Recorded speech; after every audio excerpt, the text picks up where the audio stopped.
Hi, my name is David Whaley, and I'm the creator of The First Tree. I also voice a character named Joseph. So I just wanted to introduce you to this commentary mode, tell you that you can find interesting things about how I made this game by touching the speech bubbles you see in the world. So I hope you enjoy it.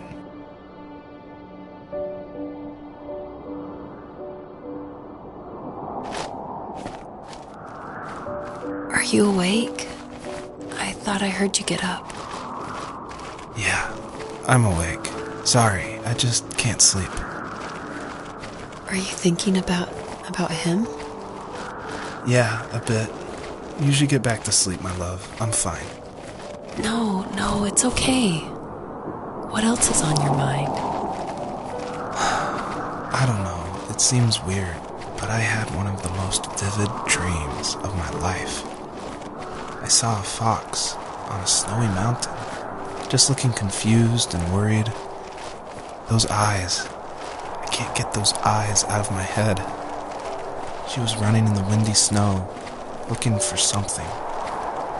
Do you think it has to do with you and what's been going on? I don't know. It was just a dream, Rachel. They're not meant to make sense. A lot's happened the past couple days, that's all. Well, if you're not going to sleep anyway, you should tell me. I want to hear. All right. So it's usually at this point where people say something like, "This is not the kind of game I was expecting." And that happened a lot at PAX West. When I showed it, we'd have little kids play it, but then they see a dead fox cub, or a kit is technically the word, but cub sounds, I don't know, it sounds better. Like Wes Anderson uses it in Fantastic Mr. Fox, so I thought cub would be alright. But anyway, having this game, I wanted it to be more serious. This game's based on dealing with the death of my father, which was the hardest thing that's ever happened to me and my family. But I don't want to talk about it here, and I didn't want to talk about it with anybody really. To this day still, it's very personal. And that's why I made this game. That's exactly the reason. Because I wanted to get those feelings out and communicate with people without talking about it. And so that's what The First Tree is. It's me dealing with my feelings, and it was a personal project, and it was just me, and it actually, I'm really glad I made it, but it wasn't easy to make, I guess is what I'm saying. So, not far from her home, she followed that path to something unexpected. She couldn't stay, though. She had to find her other 2 children. So she took that path. She followed it towards something ancient. Something with answers, high and low, searching for any sign of her cubs. Points of light showed the way to this ancient tree. It was as if each one had a story to tell, all their own. The land was trying to tell my story, too. I felt like I was right behind her the whole time. The bunnies were added because my wife, Elise, who also voices Rachel in the game, who's also helped a ton to make the game, as we were playing, she just said the world felt kind of empty and not alive enough. So I knew we needed to add some kind of life, and so the bunnies was the first idea that came to mind. And like most of the game, I used publicly available assets to speed up production because I was working full-time along with making this game, and we just had our first baby, a little girl named Evelyn. So I was messing with this asset called Herd Sim, and at one point, the generation script that creates variations of the sizes of the bunny. One time I got out of control and it made this monster bunny that towered over everybody. And I shared that GIF on Imager and Reddit, and that was a huge hit. It helped definitely gain an audience for this game. But it's hard because this game is so serious. It's about life and death, not giant bunnies. But I knew I needed something, a shout out to that, because it was pretty fun. So if you're able to catch all the bunnies on this map, I think there's around 13, then you'll get a special surprise. So good luck. As a kid, did you ever do show and tell in your class? Yeah, I think I only did it once, when I was in the 4th grade. You know how my life was around then. I wanted to show my class what helped pass the time and distracted me. So I brought a dozen paper cranes I had made. I think I told everyone how badly I wanted to be a bird and fly, embarrassingly enough. Don't be embarrassed. Every kid wants to fly. For me, it was another toy from my dad, a wooden boat. I remember guarding it so carefully in my hands as I walked into class. When I sat down, a group of boys immediately made fun of it. They asked which trash can I found it in, or why an ugly log was my favorite toy. When I got up, I didn't even want to tell them my dad had carved it. I said it was a joke gift my friends had given me. Kids can be so cruel. Some of them are. I shouldn't have let them get to me, but it did. It's amazing we bounced back at all. I feel like one of the best ways to make an exploration game feel worth it, or to reward the player, is to have as many secrets as possible. Like some of my favorite games like Dear Esther and Gone Home and Firewatch. I love those story-driven games. And they're kind of like these mystery boxes where if you put in a lot of effort, if you look closely, the world reveals itself to you better. So there are like secrets in the first tree. See if you can find one of these hidden items by digging around in these unmarked spots around this area. He was kind of the manly man type, but one thing that still surprises me is his vase collection. Some guys collect shot glasses of all the different places they were stationed at, but my dad wanted jars and pots. I think underneath his rough appearance, he was gentle, and he admired craftsmanship above all else. He never talked about the places he was stationed at, but he loved talking about how unique each piece of pottery was.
Did for a living? Wasn't he like a lumberjack?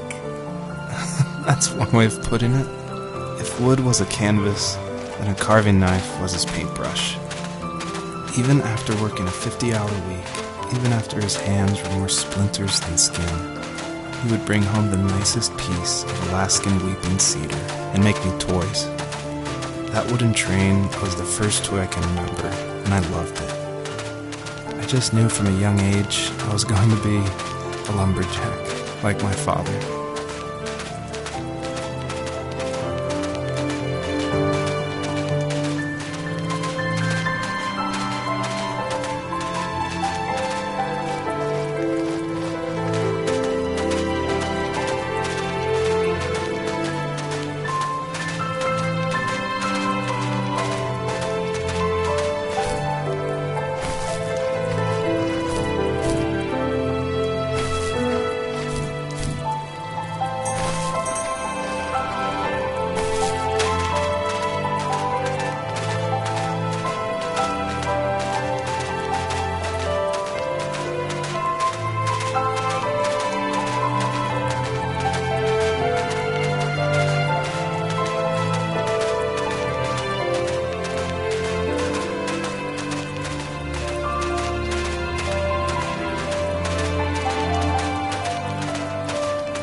Usually those kids would leave me alone, but somehow they could tell I was different. They made fun of how far away I lived, called my dad a sourdough. I was a blabbermouth as a kid, telling my dad stories I made up for hours. But after that show and tell, I didn't tell him much anymore. He didn't know exactly what was wrong, but his best guess was that the toys he carved weren't cool enough. He carved me a tank and tried to tell me what it was like to be in a real tank as a serviceman. I didn't know your dad was in the military. Yeah, in the army. The sad thing is that I'd pretty much forgotten until just now. There's so much I still don't know about him. I'm sorry. He knows how much you love him. You're going to see him again soon and have some closure, I'm sure. A lot of people have gotten confused why Joseph's father is called a sourdough. And it's not stated outright at the beginning of the game, but Joseph and his dad, they grew up in Alaska.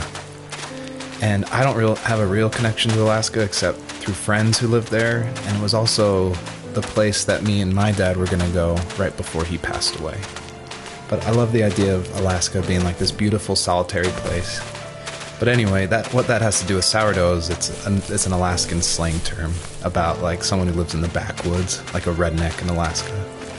So I thought that was just to put some authenticity into the game. I added that word.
I asked myself, why talk to anybody anyway? Why bother when I'm happy by myself? I started drawing a lot, mostly animals I saw in the woods by my home. I then imagined designing my own hideouts with things like TVs and pantries full of chips and cookies. I think that idea of leaving home and drawing blueprints started my career. I found a lot of solace in that. I'm not surprised, but I did the same thing, you know? There's something special about having a place to call your own. And now look at us. Well, if you count renting in an overpriced city. It's as close as we can get for now. I thought it was important to say that, yes, I actually did draw this with crayons. And it was just funny to me one day that I was like, I'm working on my game, and I pulled out my little 1-year-old's like crayon set to draw this item for this game. I just realized just now that I probably threw away the original. I probably should have kept it and given it away to somebody, but oh well.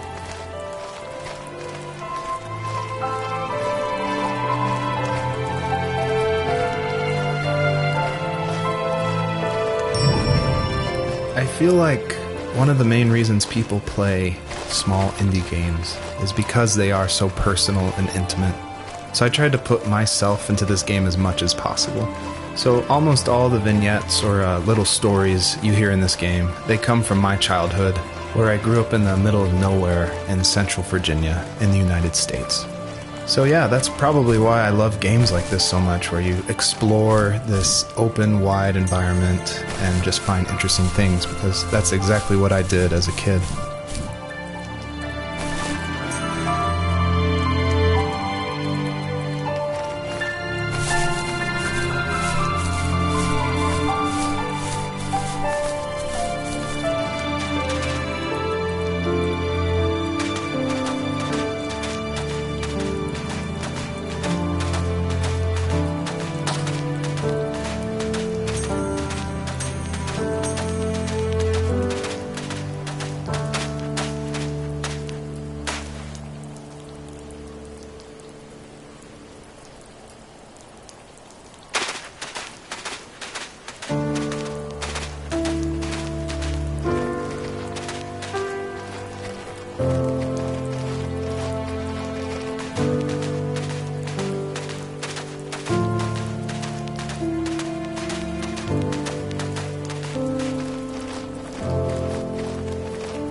teenage years were full of sketching, angst, and trouble.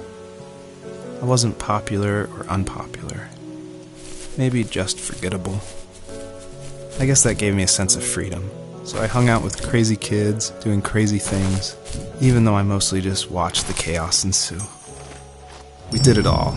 Put fireworks in mailboxes, hide roadkill in people's garages, break windows of the barber shop in Anchorage.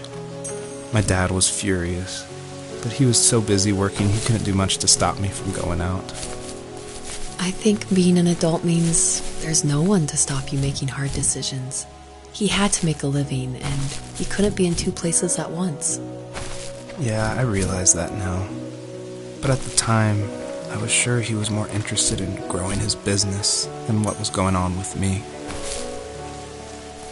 This is the level that I showed at PAX West, which was a crazy dream come true that this hobby project was being shown next to all these amazing indie games.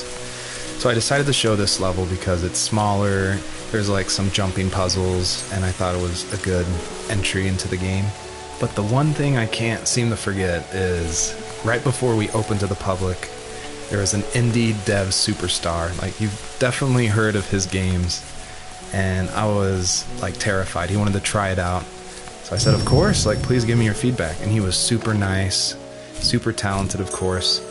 But this embarrassing bug happened, which I'd never seen before in my life, where when he dug the item up, he jumped right after, and it created the dust cloud to permanently be on the rest of the level. It wouldn't turn off.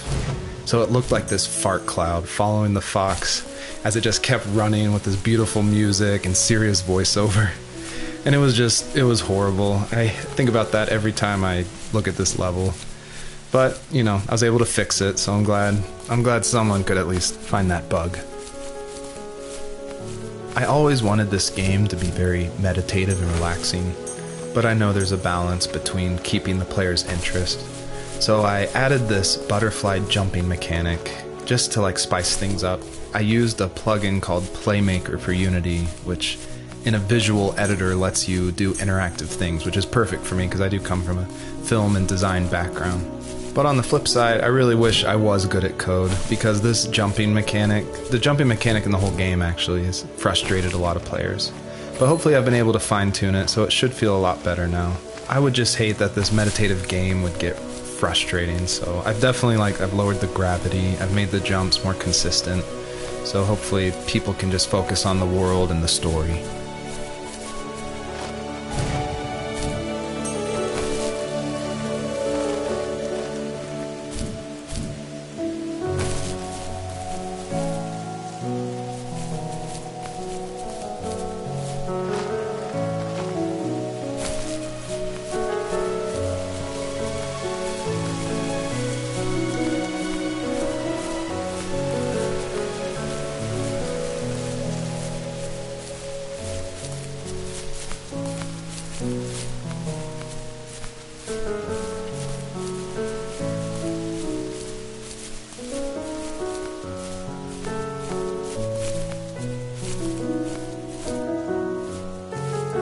He was working another late night, and my friends were over, saying how bored they were and how they'd come all the way out to my house for nothing. One of them mentioned how that old, ugly beyond belief truck was still in the garage, and how we should take it for a spin. I was only 15, so I kind of fought it for a while. The next thing I knew, we were careening around the mountain path, rocks spitting onto the sides of the cliff, while my dad's cringeworthy bluegrass blared out the speakers. I drove while my friends were in the back of that yellow and purple truck, throwing beer bottles and trash at anything remotely interesting. Felt like I was soaring in the air with borrowed wings. But all good things have endings. A cop outside of Eagle River pulled us over after he saw us in a bottle rocket into someone's yard. What followed was a long night of talking to disappointed adults and feeling smaller than ever.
After he drove me home from the police station, I blew up at him, saying how I never wanted to be like him, how I was going to be someone and leave that hick icebox for good.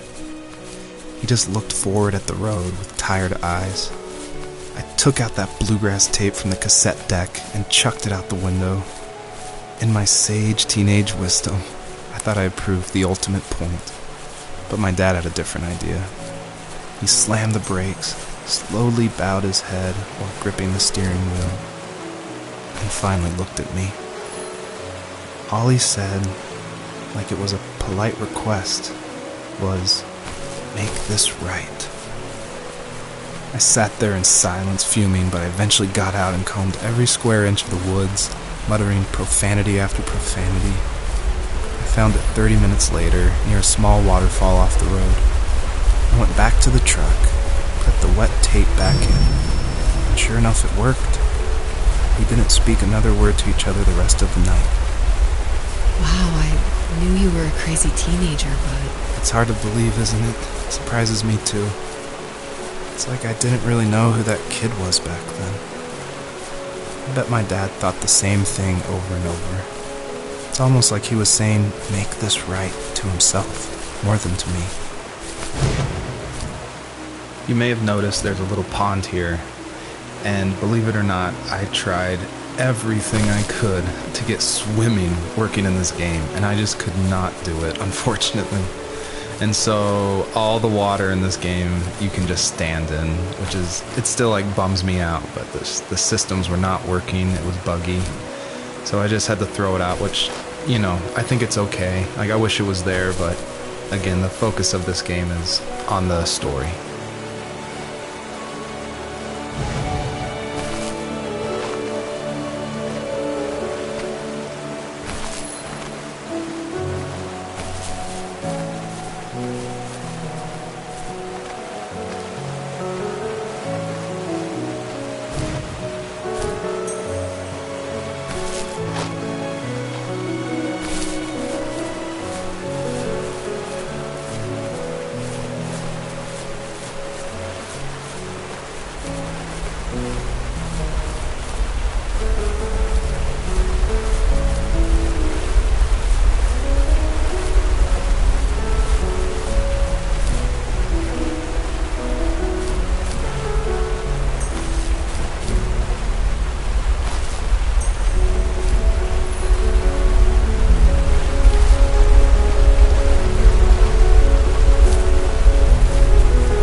My biggest hope for the players that are playing is that they realize how similar these two parallel stories are, of this fox looking for her missing cubs, and also of this son reconnecting with his father. And so I try to add little touches in the voiceover and in the environment to help draw those parallels, even if they seem totally dissimilar. A big example is the truck, for instance, that Joseph grew up with. It's purple and yellow like the butterflies for this fox. So I tried to add as many touches like that throughout the story as possible.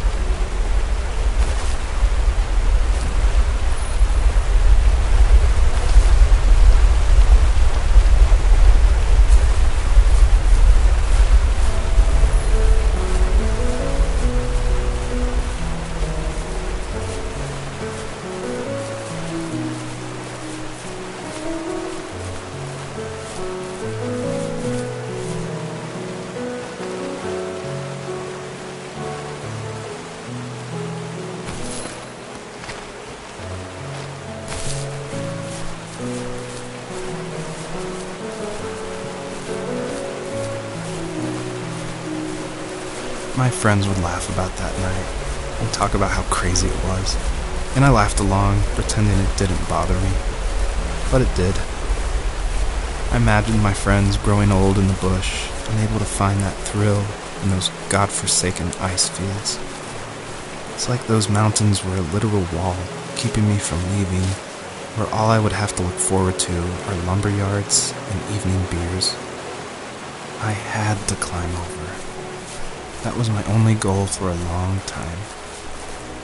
I miss that time in life when you didn't have to wear the right clothes or like the right things in school. I miss when every kid in class liked what was important to them, even if it was wooden boats or cartoon animal notebooks.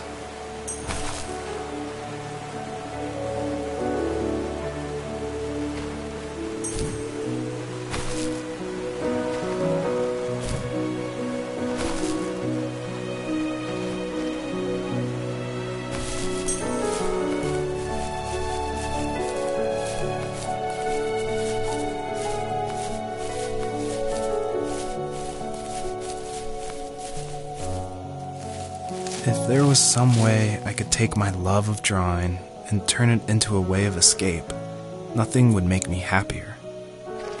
I wanted to create instead of tearing trees down. I wanted to move to the lower 48, not because I hated it there in Alaska, but I hated the idea of it. It's like all of that spite inside me had created this monster which followed me around my whole teenage years. I put so much energy into doing what others didn't expect of me. Why did I do that? There's one fact you're forgetting, though. If you didn't have that fire in you, we probably would have never met. You're absolutely right. Maybe the destination is all that matters in the end. But then why am I awake? Why am I seeing this fox go on her journey? And why can't I stop thinking about my dad?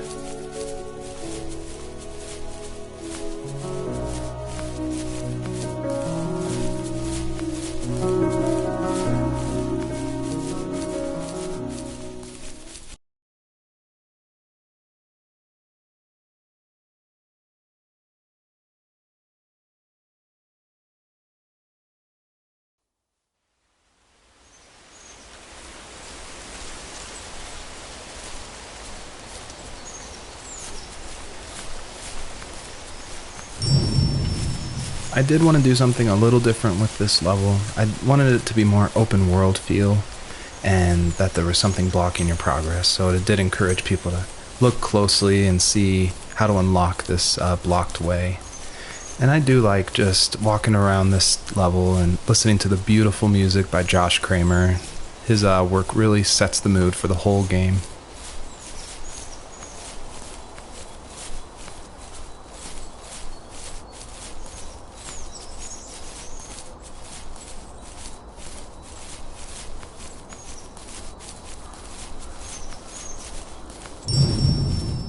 Almost all stories follow the same kind of structure, and it starts with an inciting event, and then there's rising action, and then there's a climax, and then there's falling action.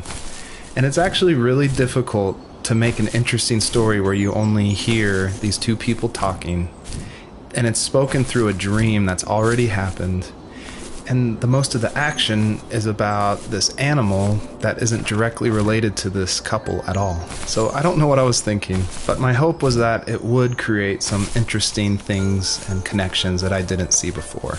And that was kind of the whole exercise of making the first tree.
On our property, there were old abandoned pieces of a shed and car long left unused. I used to ask him all the time who those people were that left all this junk, and I'm sure he got so tired of hearing it that he made up some elaborate stories how a brown bear ate them and haunted the woods afterwards. What's funny is I think it made those people seem more real. Growing up thinking they were still hanging out like they couldn't say goodbye. I used to tell my friends how I could swear I saw spirits move near the water, and that always freaked them out. I guess it didn't bother me, because the way I saw it, they were normal people with old cars and sheds, just trying to figure out how to survive and be happy in the middle of nowhere.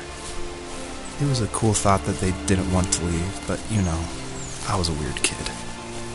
Well, you had good company since those ghosts like living in a place where they were brutally devoured.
Even at my most distant, at the times when I detested him the most, he kept reaching out. For a year straight, he asked me every week when we were going camping. I thought he was just dense. Eventually, to shut him up, I agreed. We carried out the worn lawn chairs from the garage and set up a cinder block campfire at the site we'd always used behind the house. We walked down the mountain path, talking in the warm sunshine we only got a couple months of the year. Those 3 obsidian rocks shimmered alongside the shore, almost like sparklers pressed against a dark window. I'll never forget that wet stone on my feet, or how those massive mountains looked even bigger in the lake's reflection. I felt small, but grateful. As the sun set, my dad found something I hadn't seen for a long time. The tree where I'd made my first carving when I was 6. I hadn't even carved it. My dad had helped me, but I still called it my tree. Something about seeing my name there made me open up, and we talked about everything that night in that old camouflage tent. I told him how much I loved sketching and design, and how it would be a dream to study architecture in Seattle. I told him how I didn't get along with my friends much anymore, but that I didn't mind being alone. He told me he was there for me, and he joked that if all he had to do was write my name on a tree to finally get me to talk, he would have left me carved logs with novels on them in front of my room every morning. I don't know why it took me that long to realize it, but it was then I knew how much he had sacrificed for me. I don't think The First Tree could work at all without the music by Josh Kramer. And his music, it's actually publicly available to license, and so it was affordable for me since this was a hobby project. And it's something I like to tell new indie developers all the time. Like, you can't afford that composer. You can't afford a full-time programmer. You need to cut corners and finish your game. And the way to do that is to use these amazing publicly available assets that anyone can purchase and license. And so his music is incredible. And I actually haven't talked to him that much. I've just emailed him. But his music was nominated for Most Emotional Music at the Emotional Game Awards in France. And he's just a really nice guy. And I think there's so much amazing content out there that if you're thinking of making a game, like, look around and see what you can make work on a tight budget, because it worked really well for the first tree.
Earlier I said I just love going through video games and exploring, like looking at every nook and cranny and just trying to find little details. And I think that started because in middle school and high school, I would make mods for my favorite games, namely Jedi Knight, Jedi Outcast, and Far Cry. And I loved like this huge world of mod makers who would make these levels, and it'd be like the most random creative things, and I would just love exploring, usually multiplayer levels by myself. So even though I went to college for film, before that, like before high school, I was making video games and mods, and it was my favorite thing in the world. I made a ton of different levels. I made an abandoned space hotel with a dance floor and cafeteria. I made a haunted campground with cabins and tents. I made this whole city with like the first ever day-night cycle with running showers and stuff in the hotel and the apartment buildings. And I just loved making those mods. And I think that carries over to my game, The First Tree, and also the one before that, Home is Where One Starts, which is it's exploration. You're just looking around and appreciating the details. My dad built a lot of stuff in his free time. If he wasn't watching fly fishing or reading Tom Clancy novels, he was carving something. He made tons of birdhouses. Not that he was into bird watching, but I think he really missed working and adding on to the home. If he couldn't afford the time to build onto our own house, he would have to settle with watching birds move into their little homes. We kept an old mattress in the bed of that ugly yellow truck, so we would drive it deep into the woods and then watch the birds fly into their houses while the sun set. Usually it was accompanied by venison jerky or a cold Coke, but not a lot of talking, which is how we both liked it.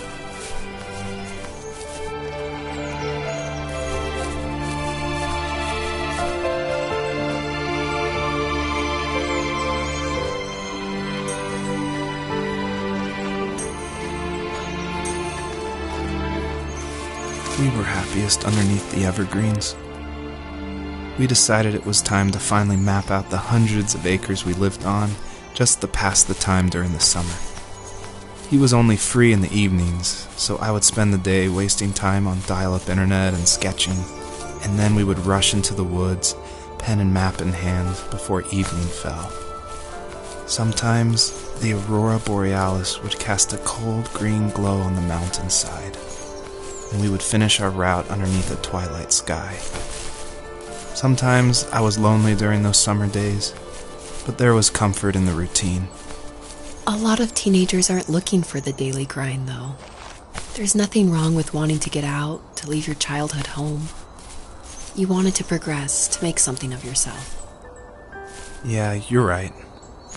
That house. I'm sure it's the same as how I left it.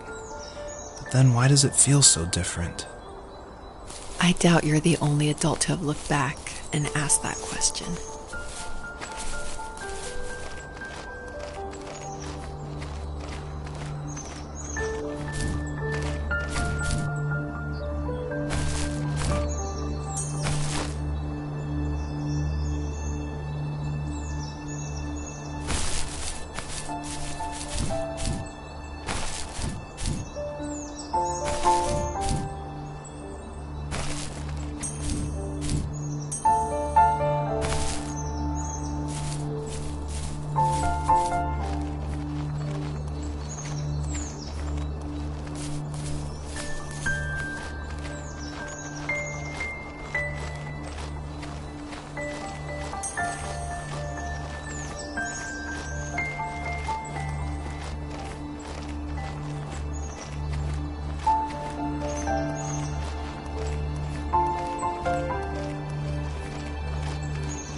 My dad only had a few mementos in the house from his time in the army. One was an old photo of his platoon, and the other was a pair of framed certificates. I like to think he kept those things so he would always remember the people he served with, and remember he kept his honor. In his mind, every other memory wasn't necessary.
Perpetrator stood nearby, unfazed, like nothing was wrong. My dad is dead, and he's never coming back, Rachel. I can tell you these stories, but I can never reminisce with him again. He can never hold a grandchild that we'll probably never be able to have. I can never talk to him again, and I'll never be able to say I'm sorry for everything. It was really important to me that the wolf in this story that takes the fox's cubs, that it wasn't explained at all. Like, it's just this entity that's in the background.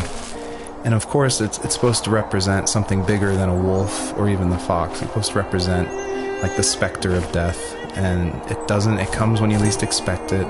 There's no justification. He's just there, always watching.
I need to go to bed. I just can't talk about this anymore. Good night.